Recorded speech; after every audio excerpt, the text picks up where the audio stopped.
What's up, everybody? This is channel 727, and in this episode right here we will be doing a tutorial on human skull and human gait analysis. I want you guys to be able to understand some of the main fundamentals on skull and gait analysis. I want all of us to be on the same page when we observe people's skulls and gaits in my videos. It is extremely important to know the differences between male and female skulls and male and female gaits. So for all of you new people who don't understand what's going on in my videos, or for someone that wants to become a trans investigator, this video right here will walk you through in what and what not to observe or look for when analyzing someone's gait and or skull. So let's go ahead and get started.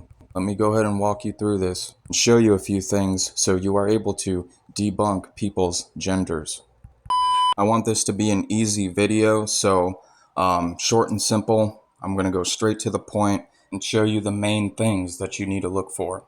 So males have a square-shaped head, short sloping forehead, low set of ears. Men have eyes that are much farther apart from one another. You can't see it that good in this picture, but I'm going to show you in another one.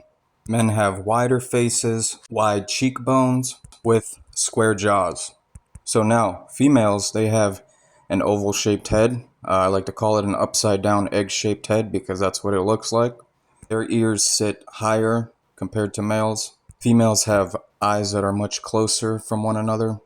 They have thin cheekbones, while their forehead is much wider. So yeah, they have a narrow chin. Their jawline is much rounder compared to a male. Like I said earlier, males have that square jawline.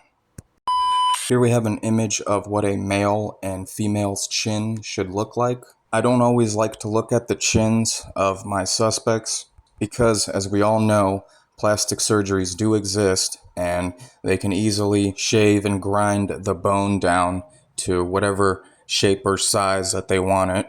Also, they can easily get chin implants. But sometimes, even after all the plastic surgeries are done, you will still be able to tell what gender they may be.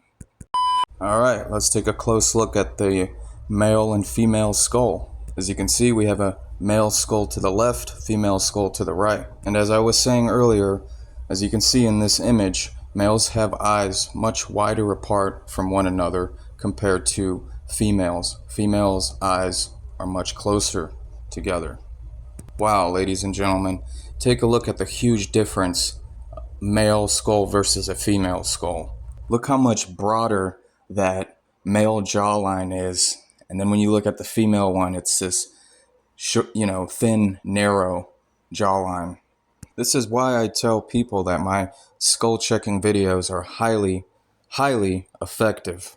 I mean, again, look at the huge differences between a male and a female skull. When you remove someone's hair, take away their eyeballs, and remove their skin, you are left either with a male or a female skull. Here we have another male and female skull model. When you are skull checking people, this is a good model to use. Even the one that we just seen previously, that's a very good model to use. I like to use the one with the red triangle. This one right here, in my opinion, this is the best one to use when you are skull checking people. That red triangle right there inside of the skull is a tool by itself. The male skull template layout has a larger triangle compared to the female skull template layout. But yeah, like I said earlier, that red triangle is a tool by itself. It just takes some practice to learn how to be able to read it. Some people who have been doing this for a long time can just look at your face and picture a red triangle in their mind and be able to identify what gender you may be. And honestly, I think the only time I really use the red triangle if I'm dealing with a androgynous type skull where it kind of has both male and female characteristics, but that's very rare. Anyways, let me show you how this skull checking thing works, okay? So I have my skull template layouts to the bottom left of the screen. I pick my male skull template out, and then I pick the female skull template out. They all start off at the same size. They're both the same size. And my suspect here just happens to be Christina Aguilera. That's who I chose. So Christina Aguilera portrays himself as a woman, so I'm going to get the female skull template and I'm going to guesstimate the size of their skull in the photo. So I go ahead and resize that female skull template into about, the size of what their skull may be. And then I get the other skull template layout, whichever your other skull template layout is, and you make it to the same size, right? So now they are both the same size. So this is how this works. One of these skull template layouts are going to fit, the other one isn't. The one that fits is the one that matches. So let's go ahead and give this a try. We put the female skull template on Christina Aguilera's face, and it doesn't fit. As you can see, it's way off. So now we get the male skull template. We put it on Christina Aguilera's face, and look at that. Look how beautifully that fits. So yeah, this is how this works, ladies and gentlemen. It's either one or the other. And in some photos, they're zoomed up on the person's face, and of course their head looks much larger. So you just do the same thing. You guesstimate approximately the size of their skull in the photo. So you use one template to do that, and with the other template, you resize it to that same size that you did with the first one, and then it's either going to be one or the other that matches. And if you can't figure out the skull checking thing, then that's when you move on to analyzing their gait.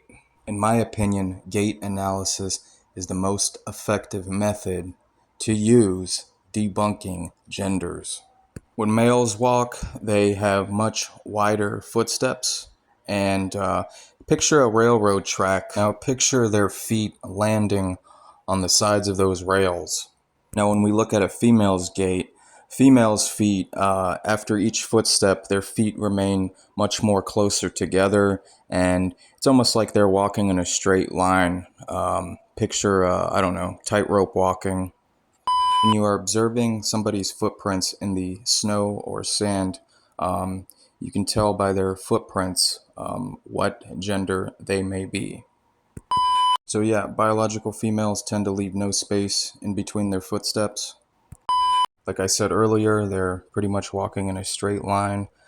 Females also typically exhibit a more noticeable hip sway when walking versus a male. There is less of a hip swing. The reason for that is because females have a wider pelvis section compared to males. And also, this is another thing I don't really mention in my videos, but in between footsteps, females will also develop this diamond in between their legs. And the main reason why that occurs is because they're crisscrossing. It's one foot in front of the other. Just as we see right here in this model, one foot in front of the other, crisscrossing. All of these so-called male celebrities in Hollywood, they all walk like this. Alright, so now let me show you real quick what to look for when observing a male's gait. Like I said earlier, males take wider and longer footsteps. They tend to always have a space between their legs after each footstep. Also, as you can see, males have much straighter legs. After a female takes a step, their leg bends out. When a male takes a step, their leg remains straight. Male, space. Female, no space. Also, when a male walks, their knees tend to stay together. It's most visibly seen when they are walking down a set of stairs or even walking up a set of stairs, but either way, you can see that their knees will meet together. On the other hand, when a female walks or walks down a set of stairs, their knees will shoot outwards. They point out.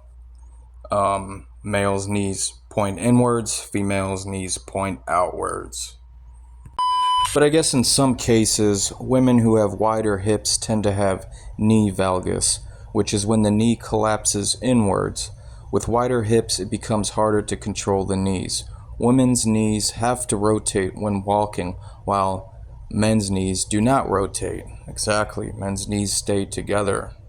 Anyways, here's a model of the Q angle.